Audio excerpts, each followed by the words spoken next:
Sumasoi na so sani man fatua dato tina manulo ya fa pe foi le pai ai na lotu i te mama tina e o la yalo ma fa na vi ele tua no na ngale le tai mai lo to so fu mo lo manto wola wale ne so sa fa fe lai foi le ta po inga suman to ina ma fatua fianga le te fono le kare sia wao mai se ta poenga i kare sia i si utu sa lai lua fa pe fo i ali sa o mea si tatu ta poa i le tua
Ia o tō mata, wawa wawai, mō tō talinga, wawa whalongo. Wai moni o te whaiatu ia tō.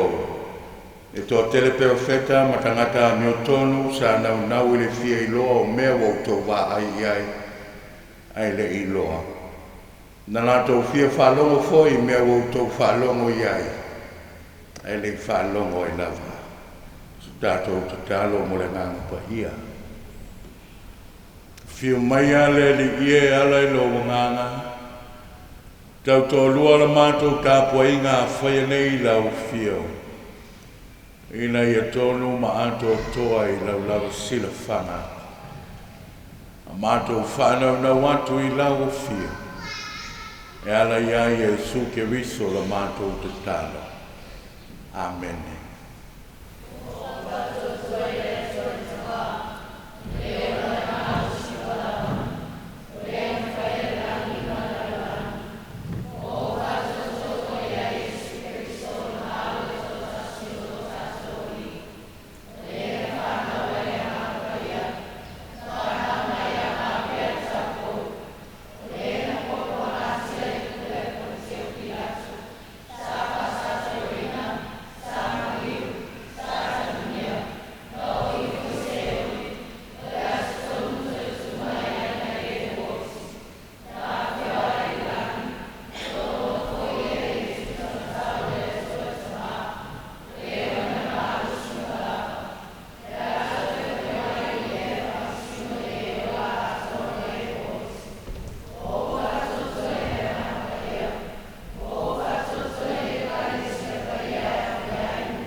Le tātou tā wai le tua ala i lona vi inga o tā penei.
o le whaitawina o le tusipa ia. Tusipa filia mai le whengenga tuai, pena iai le whasinonga le tusipa i tawasa o le kālesia mo le nea sa e soto mo ta upo sifuru ma le lua, tātou te whaitau whiawa wahi mai le whai upa tolu sifuru tolu, whangata mai le tolu sifuru ma le iwa.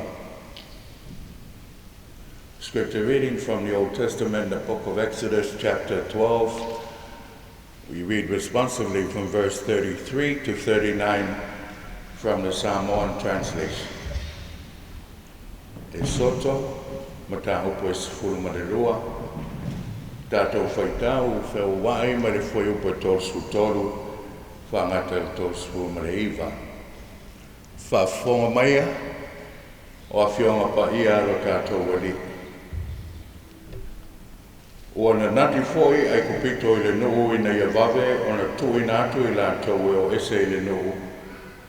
Wa lato whapea ane o le a umalawa i tātou i le oti.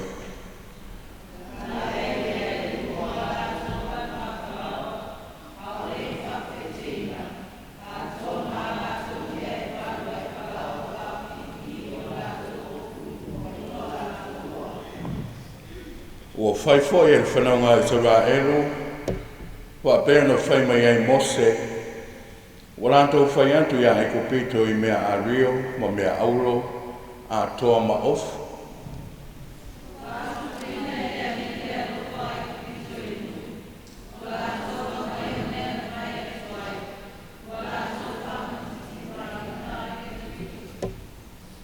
O na o malanga leo le whanaunga i Israelu, nei rā mese e sukota, pe a toa le ono ngā lau afe o tangata mālo losu o Savavadi, ele i whaitau lia tama.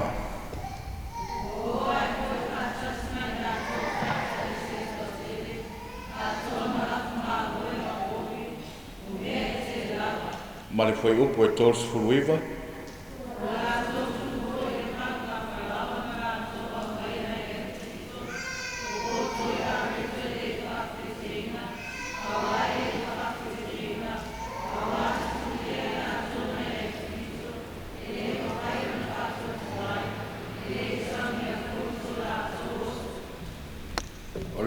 dus whaitau, mai le whenga fōu, tala leia i e suke riso na whamawina e luka, mata upo e luas fulwha.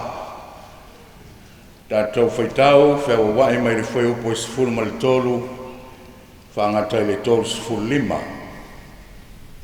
From the New Testament, the Gospel according to Luke, chapter 24, we shall read responsively from verse 13 to 35, once again from the Samoan translation.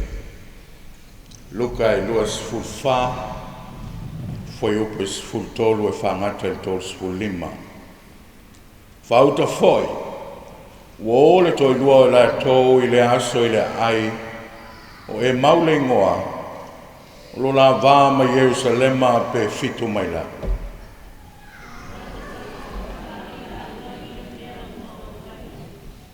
Ua la whetau talai ma whesuea. O na whana talata mai ai leo Iesu, ua o whatasi mai la ua.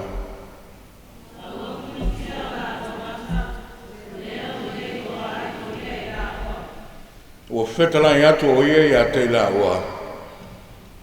Oa ea ia upu o ulua whelawhela wha iai, o ulua o Savavadi. Ua tutu i la ua ma mata whanoa noa.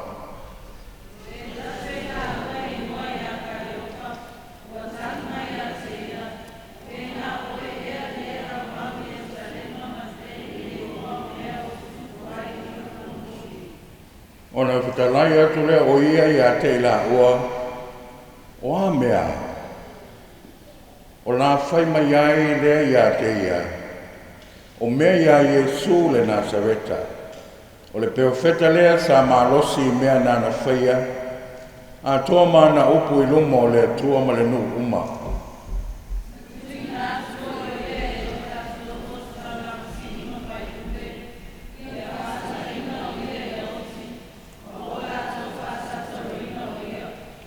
Sa mātou whamoe fo'i o ia lava o le atongi o laina Israelu. Ai le ngata ia mea uma o lona tolu o aso le nei talo o no whaia o nā mea.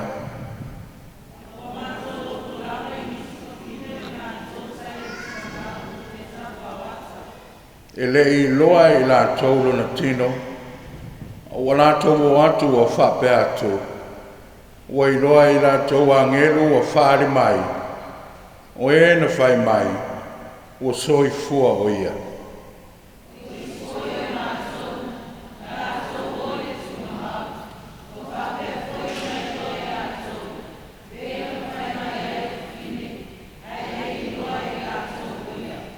Ona whetalai atu lea o ia ia te la ua. O tangata vālea, ma loto whaingatao na talitono i mea uma o whai mai ai le au pewheta.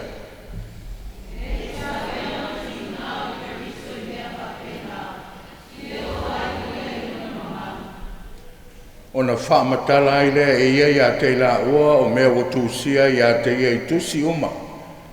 Wa amata mai a Mose, a toa male au pewheta uma.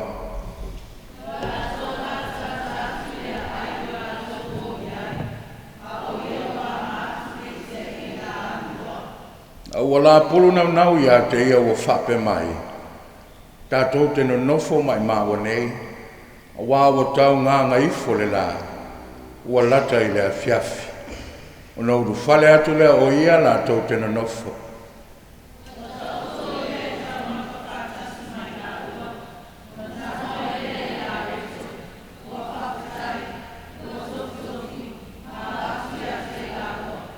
Ona pupula ai lea o la ua mata, o la i loa o ia, a ua mou o ia na ia i la ua.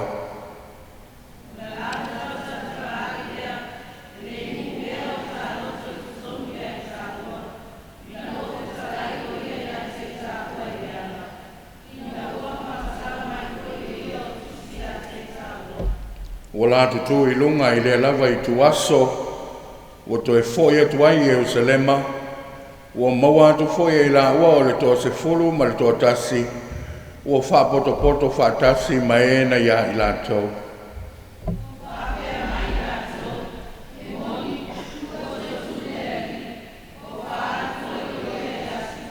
Ma le whai upo e tolu lima.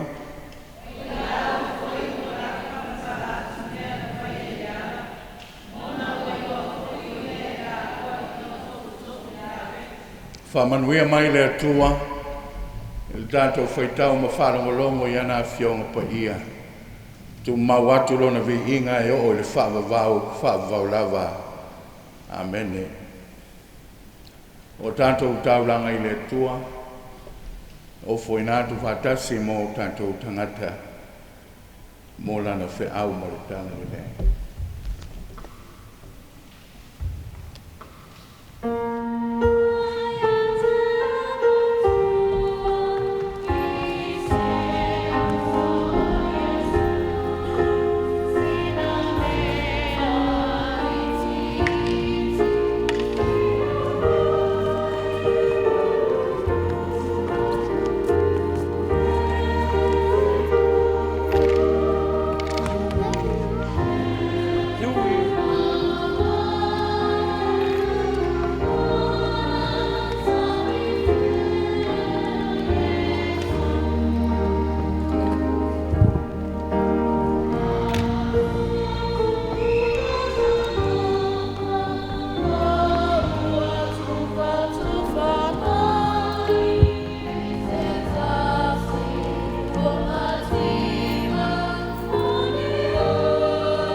Tātou tutano.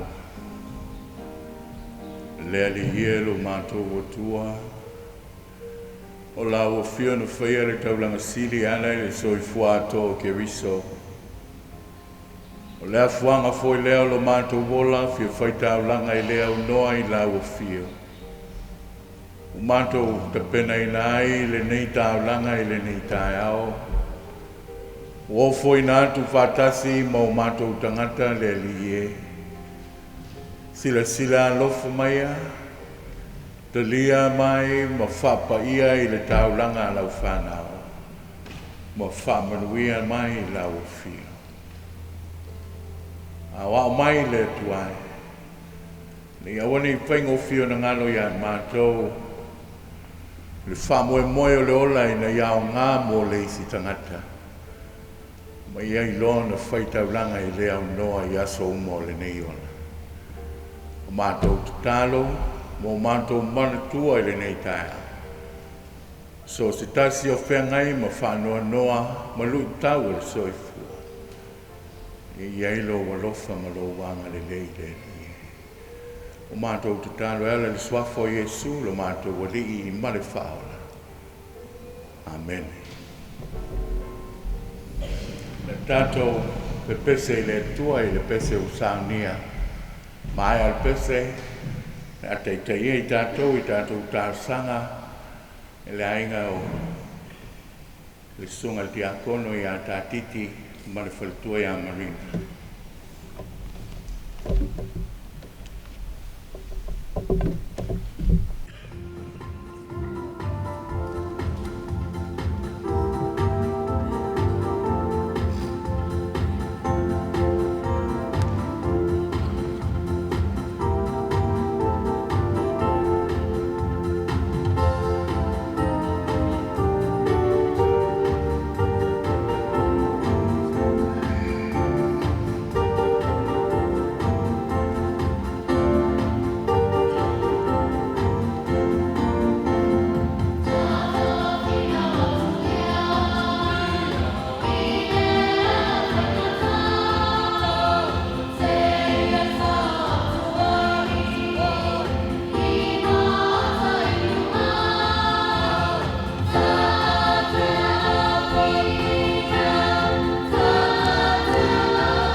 Ara whatu pa ia mara mamaru tatu kāre siri ni tai au. Ia rā o mori maua whaistatu talo ni tai au. Lea tua siri siri e sero mātou ta maere laka. Ma Iesu ke riso o lo mātou ari I ma lo mātou whaora. Pātasi ai ma re whesoa soa ni siri o ea nganga pa ia. Ta oso ina ai la mātou whai ngā maranga I re nei tau saka. Nei vaenga o re tae au, o to mai lau e kāresia, e mātou te sia e le viinga o le whaafitai. E o mātou sula rou alofa ma rou wānga le nei, e le mawai a te mātou. Mātou mamori le whaafitai le nā wā yaso, te au ma whaiva ma tiute sa mātou te ngai mai ai. Dai le atua I rou alofa ma rou wānga le nei ala I rau pui puinga ma rou lawe ina o rou mātou ora. Ai maise o au foai ma au wha manuianga. Saa mari dingi ifo I lungo o mātou ai. Li ia oe whaafitai. Dai le atua I rou alofa ma rou wānga le nei. Manuia sia mātou e kālesia. Mātou ka mā au auna. Maise au so soani mo pare tua na maroro nai o matou matua matua vi ia oi I lo wanga de lei ma ro walofa I lau pui puinga ma lau leo leo ino ro lato ora wa aia le anga de lei o lau fio ia te lato maua pēr o lato mano te ia o ina ia matou whanau vi ia oe whaafitai. I rou wanga le lei ma rou alofa I rau pui puinga ma rou lawe ina ro lato ora. Vi ia oe whaafitai. Tai le atua I rou alofa ma rou wanga le lei. Iau whaamanuianga sa saa ma ringi ifo I runga o ro matou nei aturu. Vi ia oe whaafitai. Siri ese ma māwarunga I la mātou whaafitai, ma le viinga I ruma o rāua whio. Ona o le tāulanga o le tōngi ora na saunia lea e lou lava alo pele e toa tasi. O lo mātou arii ma lo mātou whao. O le na mariu I runga o le sātauro, o sātanu lia rona tino I le parapara au e toi tū mānu māro mai le otu. Ina I aua I whano o le tangata I le Lotu o le angsala. Mātou vivi I ma whanene ina re nei tāu langa I o mātou tangata. Mātou te ora maro mātou taritonu ma le whatua tua I atu. Io ala I o rou alofa ua e saunia ina ia mātou ui atu ai le ora e whamavau. Ia mātou talia ina oe a vea mo mātou wari, mo mātou whaora. Le atua siri siri e se, pa ngā le tere o rou alofa, ma rou wānga le lei na mātou nei kāletia. Ai o nei vaenga o rou sāpati e mātou te langona I whai ao I mātou rawa o le fotu o le anga māsei rumba o rau sira whangapaia. O I mātou li tangata ua tumu I se ma anga sala I rau sira whangapaia. Mātou whātou ese ma wha māu lalo nei tūlā I e rofa. Te e whaamangaro ina lo mātou nei au Lotu I le toto o Iesu ke riso.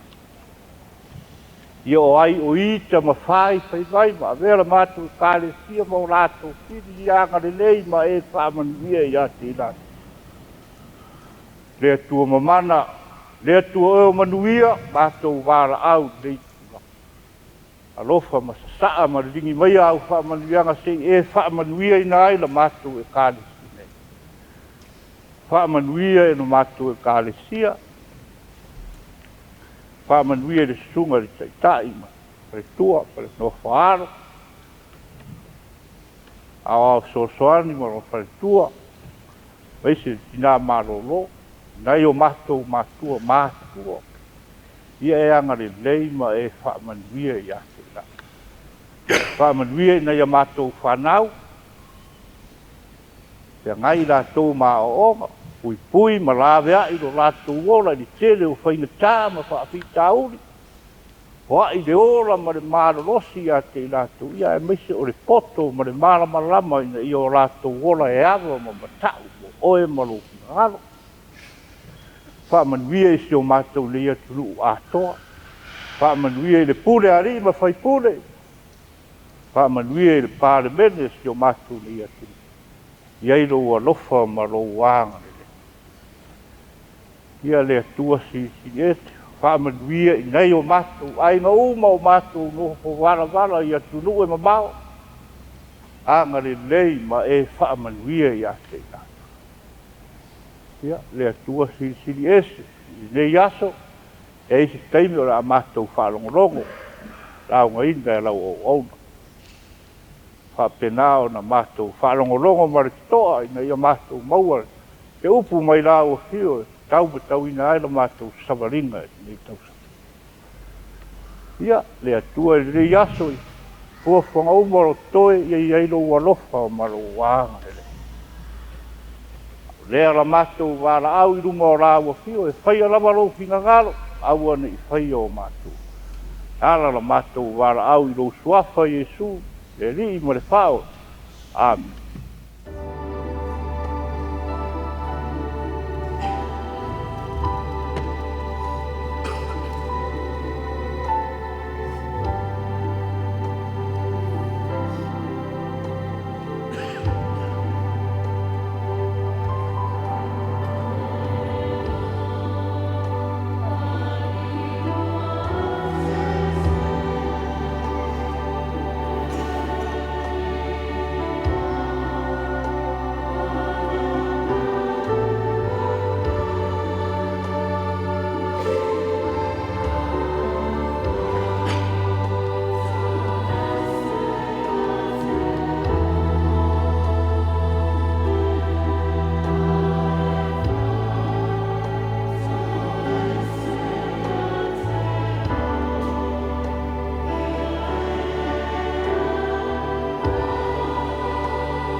Whai lore ngang whaatai le nei tai au, i le tamamtua ia tui lau, ia mō le whaleo ino tātou tutalo i le atua.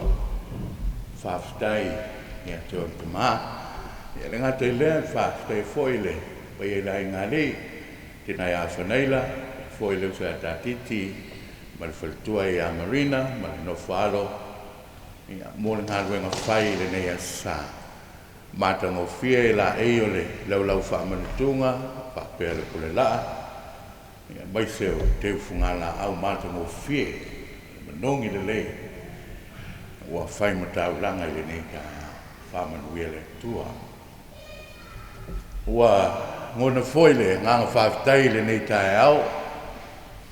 Toi se ai o nisi o tātou kārisia. Ia ono ngasi o tino, mai. Ia, pe tae leo mou tāle fia ua, whaso solo manuia to tele. Ia ua, le mwhai na lava mai nei tae au, ia ina te ua pepesi a tili fulu. Ia au le, nei voi tae au.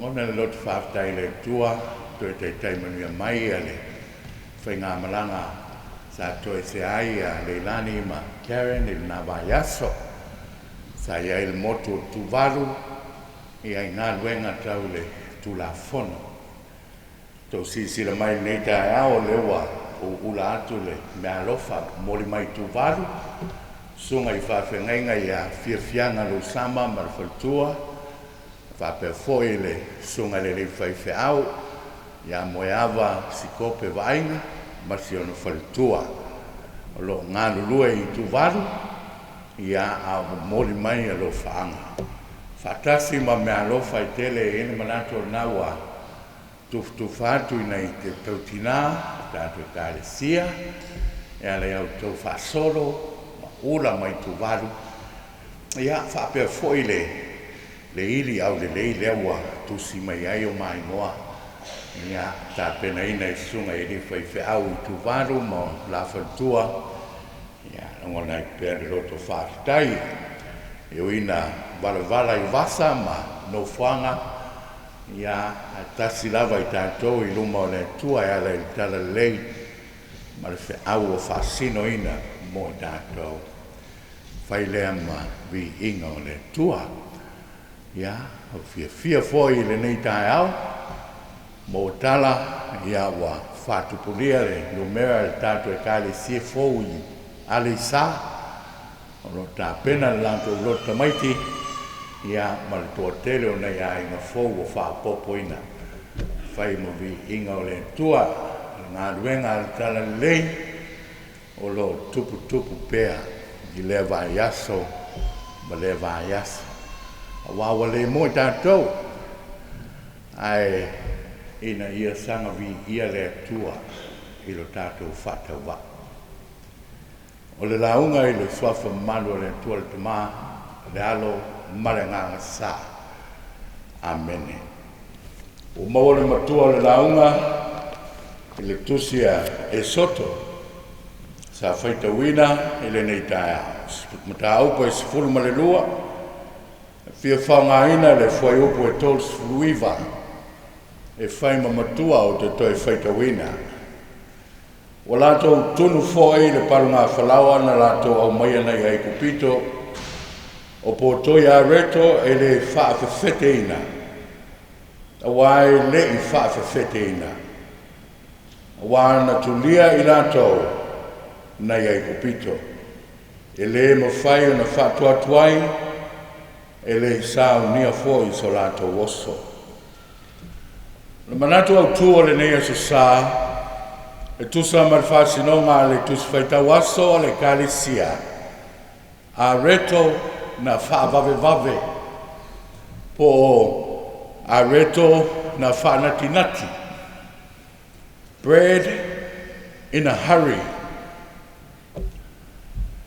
e iai le mau o tātou o se mea e whaanatinati po se mea e tope lau lona whainga e le tau nu le lei. Pe mai le tau tonunga o mea ia e masani o na vave o na malepe, e vave o na leanga. Masani o na associate tātou le me leama o loa e mass produce ia tunu e peo seina. So se o loa e anga i mai seina i ei tau tonunga o tō tele. O mea e whananati o na whai, o mea e leanga no fie, o mea e le umi, e le tu mau sona le le. A le tai au le nei ma le mau au mai mo tātou.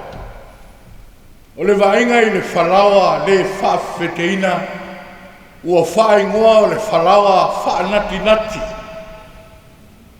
Le whalawa na o ma Israelu ina ua ese mai le nofo polonga i ai kupito e le i lava le teimi e whawhewhete ai. A wawa au mai le tara ua oti le tele uru matua o le no. Ua manatu ai kupito a nei a oti uma manatu. Ua lei seisi me o tutoe tu lo Israelu e. Ave iai aulo a rio ofu so se mea mana na wai. e o I parunga whalawa. Le whawhita uli, e le I whewhete parunga whalawa. E le tu ua iai le mea whawhewhete e pēna masani ai. O whalawa la ia o mare nu. O fau le lātou ai. O fau I lo lātou soifua e le masani ai. O le o I sawa elu ma whalawa e le whawhewheteina represents discomfort. O le ata, o le se nu le mautoni. O le nu e le masani I le whainga lea ua whai. O le whalawa ua whaavave. O le whalawa whanati. A o le mele e le loa e le nu o le tua. E se a le wa aia le tangata. E se awala e whao ngā e le tua. E tau mo whai e wheso tai mai ai I lona nu. O le mea whawhewhete e tu I le whalawa. E tali tonu le whaitaunga a nisi tangata.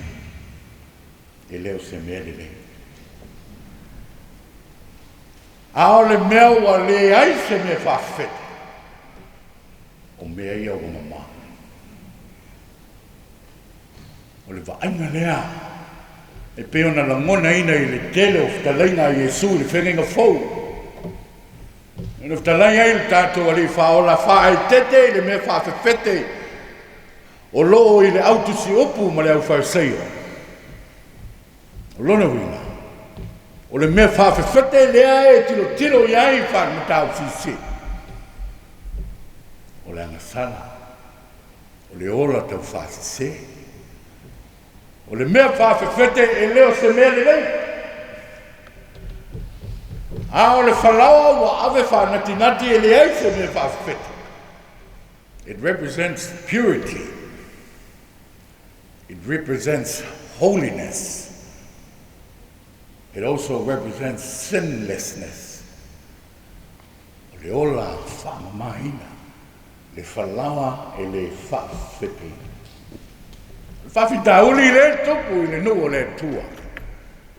E waai whaal tangata I le whalawa o le whawhewhete.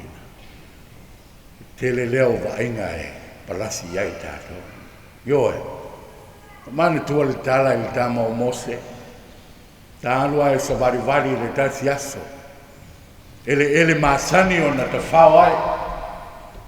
Sa vari amara manatu o whanua ia.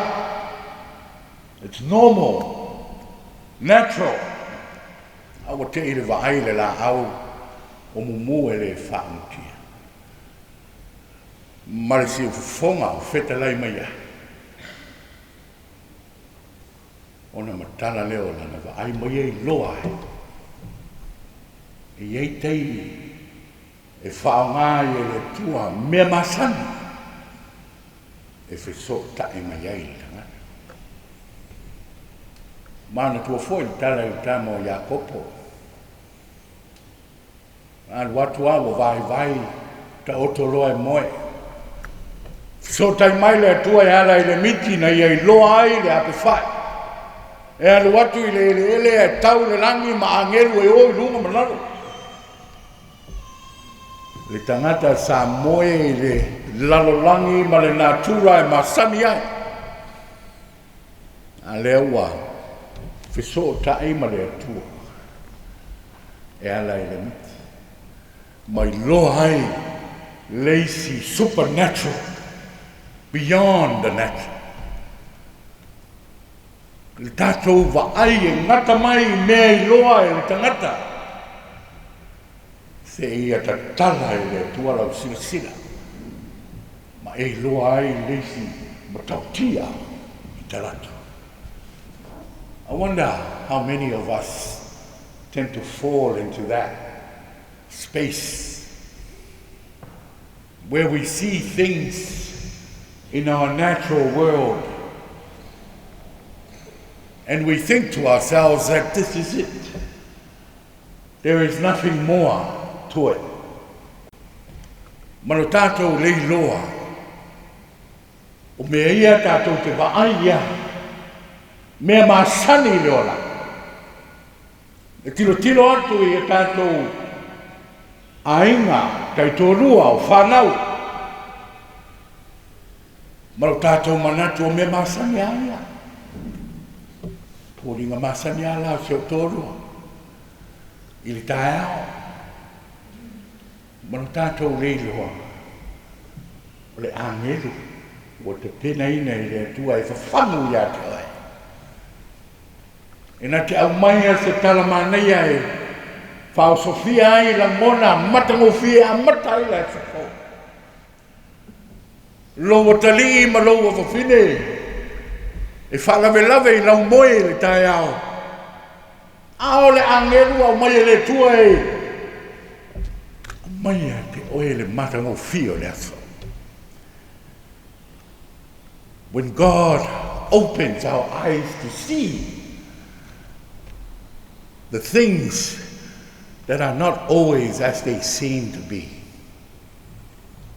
Ke whapea la ngona o tai aole nei.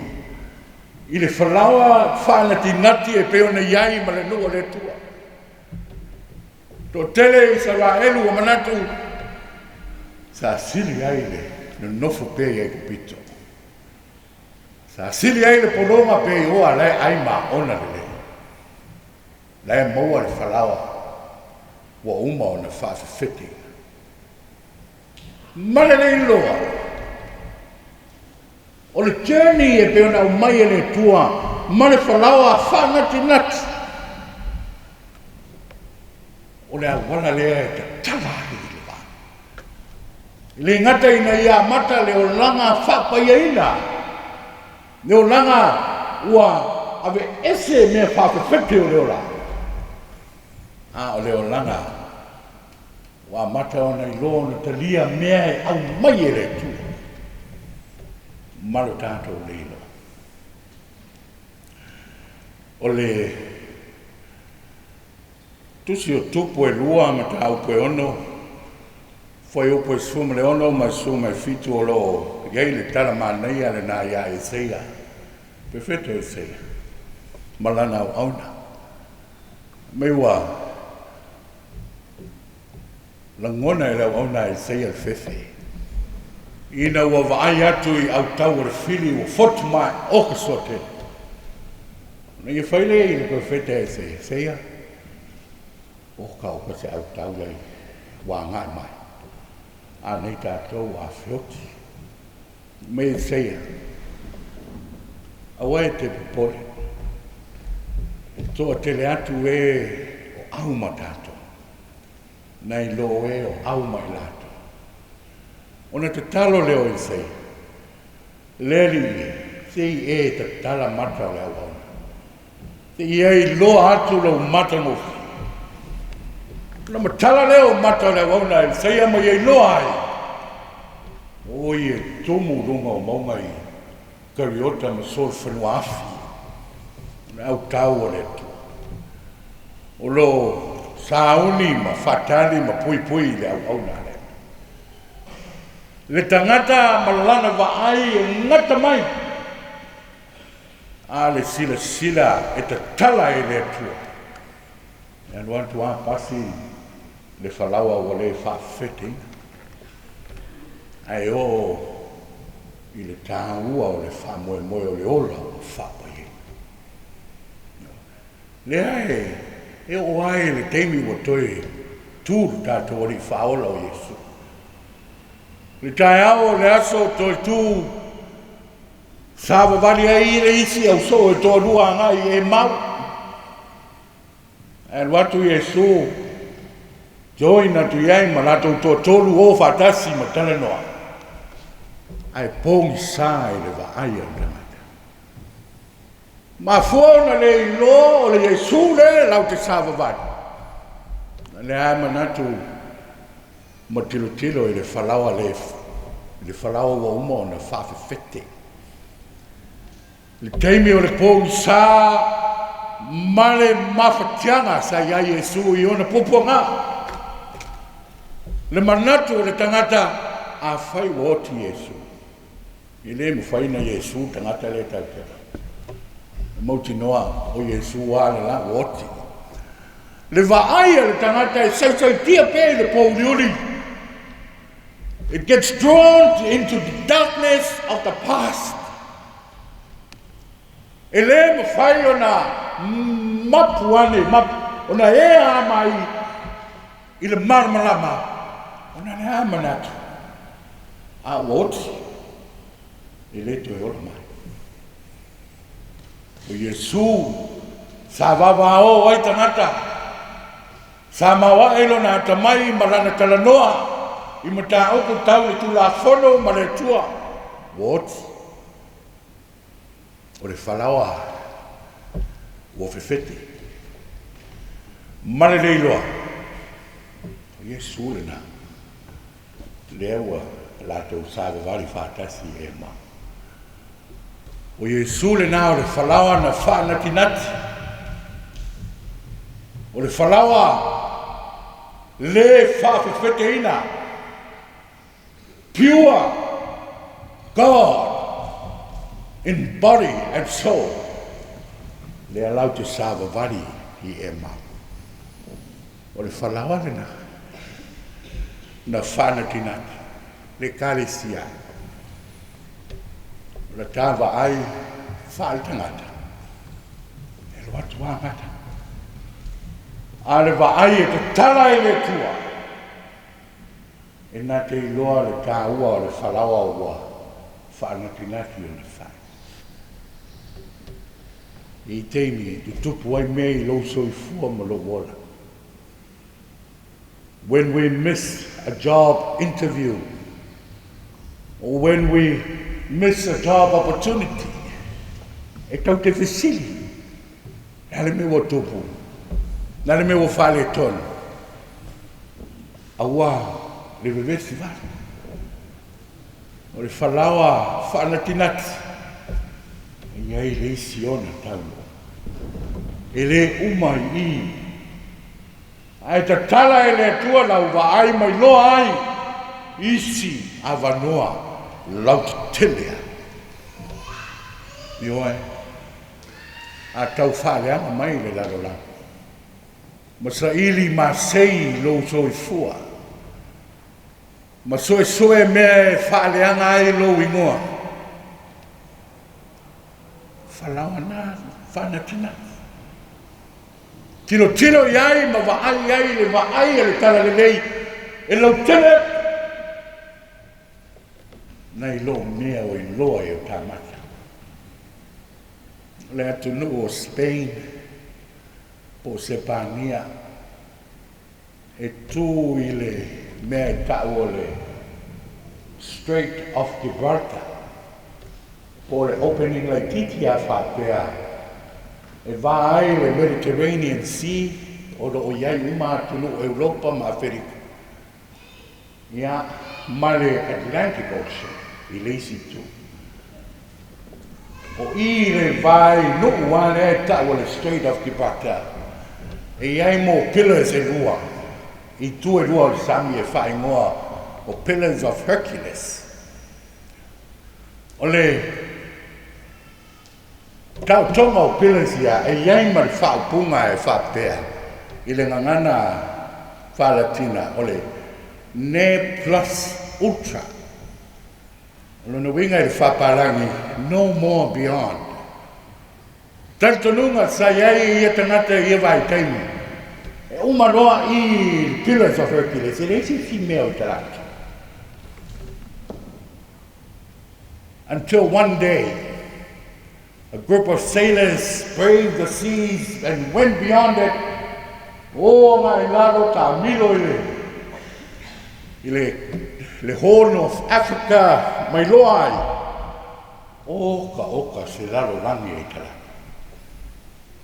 Nā lawa iai le tupe siliva ua whaonga e Spain temine. O sui ei whaapunga ia. Watape ese le ne Eni le nasa pito i lo maawana o le plus ultra. O lona winga. Moa pia. Ina wata tala le vai. Mai loa ai ese le la lolangi lau tele i tala. Ioe. Awana ingata le vai le falawa wa oma o na fafe. O foi ni sai tia la tava ai. I le falawa le fafeteina ma manatu o ni fafitauni. Ai te tala i le atua lau sila. That challenges Maluitau comes in the form of unleavened bread. Al tatou tuti. Whamau lalo matatalo i le atua e so ani mai na i loa i le tawa. Tal tonunga o tangata ni nofo i toafa, e lua ai toa inga manulele e whirele i toafa. Manulele mua i ngō le hummingbird. Manulele nona lua i ngō le vulture. Both birds fly out and they look for unique things to themselves. Hummingbird e lele vai le la wola o yei fua. E ai. Vultures e lele vai manu pepe toaf. E ai. Ioe. Hummingbird e lele e vai le ola. Vultures e lele e vai le oti. What are you looking for when you fly out into a desert land? A whai o tā ua o hummingbirds. Mea mata mea umai le tāwa ai. E tau fui la au le tāwa ai. E au le lei mea umai le tāwa ai. E whai o tā ua ni vultures. E manu pē mea umai la vai. E manongi le anga mea umai la vai. Ai au le lei la tofo. O le whamanatu o le tala le lei. Mo tātou i le neosa. O le whalawa le whawheteina, le whalawa whanatinati na o mai Israel. O ke riso lava lea. Au mai e le tātou wali. Na ia le whano le tangata e malanga i le tuafa. Na ia le whano le tātsa walinga i le ola ne. So long as we believe that we are in a journey with God through Jesus Christ. Tātou taritonu o le tā whainga malanga i le tuafa. O lo tā malanga ma le whalawa le whawheteina o Iesu Keriso. Na umai le tua. Mo sositasi e taritonu mo whatua tua i ake. Tau lau e wha moe le nuku na whore. Amen. Tātou vima pese le tua.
file mu manuia lau fio le tua lo mantu te ma.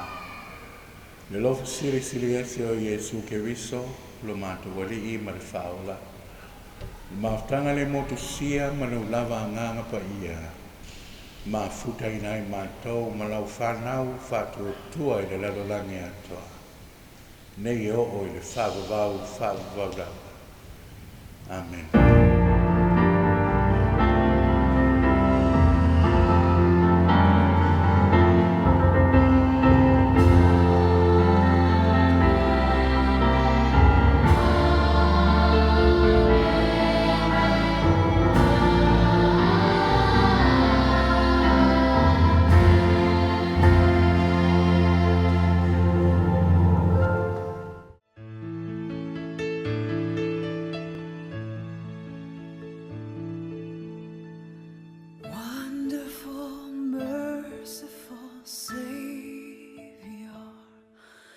Precious Redeemer and friend, who would have thought that a lamb could rescue the souls of men? Oh, you rescue the souls of men.